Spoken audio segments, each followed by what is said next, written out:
Welcome to the Maximizing Employee Performance to Support the Mission video series.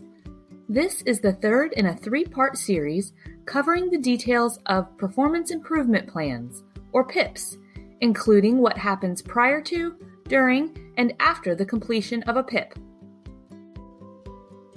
The CIA is committed to developing employees for success, and if performance issues arise, working with them to improve and sustain performance.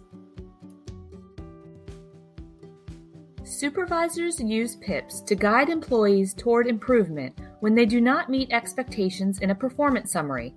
It is used as the formal documentation for the 90 calendar day PIP period.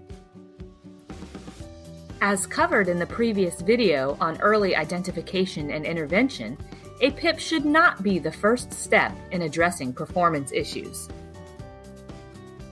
Prior to a PIP, a supervisor must have established key job expectations, or KJEs, and have had them entered in the Performance Appraisal System, or PAS, for at least 90 calendar days, provided performance coaching and feedback to the employee, and documented and shared the performance deficiencies with the employee. Begin a PIP by checking the Not Meeting Expectations box in the performance summary, which can be done at any time.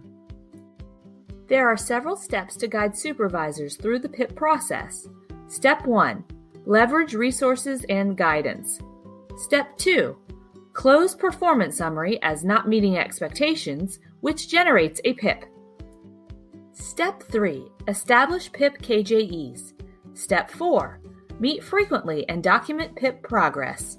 Step 5. Close out the PIP documents. We will cover each step in more detail.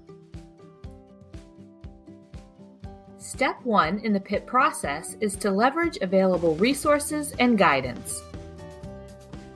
First, reach out to your Human Resources Officer or HRO for assistance. You may also contact the Talent Center's Performance Resources Staff, or PRS, who provides advice and guidance to supervisors and HROs on performance issues to include best practices before, during, and after the PIP process. The PIP webpage and a PIP slick sheet can be found on Employee Central, which can guide you through the process. You can also reference Agency Regulation 3-52, Performance Documentation, for more information. Step 2 in the PIP process involves the PIP being generated in PAS.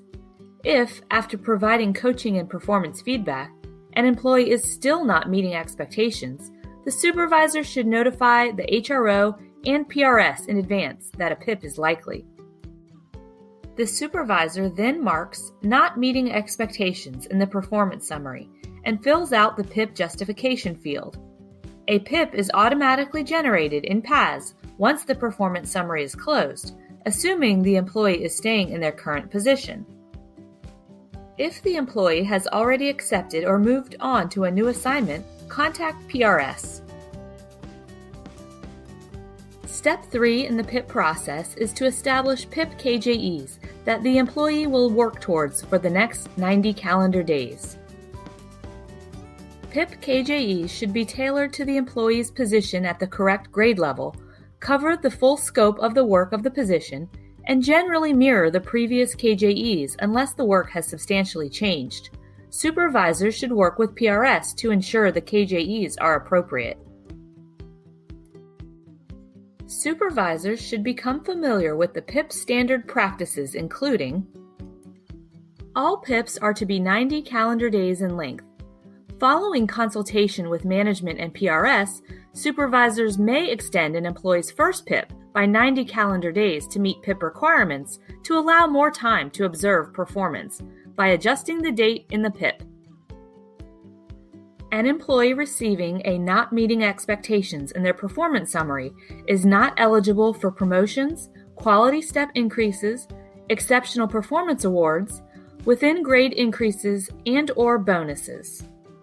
An employee on a PIP is not permitted to apply to a new assignment or request a change in career service, except in rare cases with career service approval. If PIP requirements are not met, the Sub-Career Service Head may request to convene a performance board. However, if the employee is in their trial period, directorate heads may request termination to the Associate Director for Talent. In rare cases, the Career Service Head may downgrade the employee without salary retention. Step 4 is to meet and document progress. During a PIP period, the supervisor and employee should meet frequently to discuss the employee's progress. Best practice is to meet on a weekly basis so that supervisors can provide regular performance coaching and feedback. The supervisors should document the progress or the continued performance deficiencies. Document progress against PIP requirements in an email, a written summary of verbal discussions, or a formal memo. Step 5 is to close out PIP documents in PAS. At the end of the 90 calendar day PIP period, the supervisor assesses if the employee's performance meets expectations of their KJEs and performance competencies, closes out the PIP, and prepares the PIP closeout performance summary. If the employee has met PIP expectations, the supervisor initiates the closeout performance summary. The employee is now eligible for promotions, quality step increases, exceptional performance awards, within grade increases, and/or bonuses. If the employee has not met PIP expectations, then the supervisor marks the PIP closeout performance summary as not meeting expectations. Remember, if this is the first PIP, the supervisor may extend up to an additional 90 calendar days in consultation with management. The supervisor should coordinate with their HRO and PRS for discussion of appropriate next actions. The holds on promotions, quality step increases, exceptional performance awards, within grade increases, and/or bonuses will remain in place. For more information on PIPs, visit CIA Link. Search terms such as PIP, PRS, Performance Summary, and KJEs.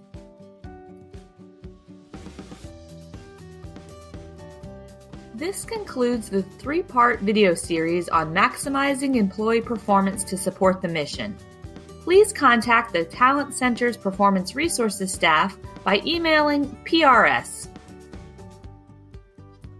Additionally, if you have not already, please watch videos 1 and 2 in the series, which provide you with a general overview as well as information on early identification and intervention when performance issues arise.